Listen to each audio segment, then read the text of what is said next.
Thyroid hormone आपल्या शरीरात काय काय करतं बघा.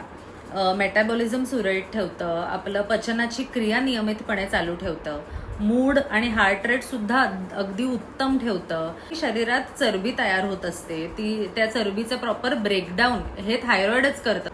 आणि शरीरात सगळ्या क्रिया उत्तम व्हाव्या म्हणून जे टेम्परेचर पाहिजे असतं ती टेम्परेचर सुद्धा थायरॉइड हॉर्मोनच मेंटेन करतं. बहुधा ही कंडिशन ऑलरेडी ज्यांना आहे त्यांना खूप थकवा, अंगदुखी, मसल पेन, संधिवात असणे ह्या सगळ्या गोष्टी खूप कॉमनली होतात. त्यावरून वजनही वाढतंय. म्हणून एक्सरसाइज करून आणखीन त्रास होतो किंवा इच्छाच होत नाही व्यायाम करायची, म्हणून एखादी ऍक्टिव्हिटी निवडा.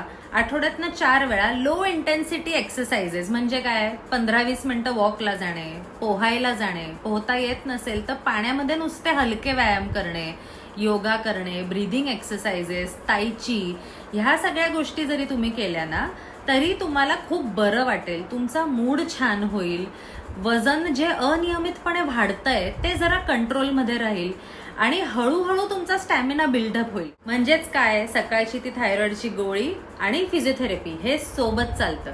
पण नुसतंच फिजिओथेरपी किंवा योगा किंवा इतर कुठल्याही व्यायामांनी थायरॉइड हा पूर्णपणे बरा होत नाही.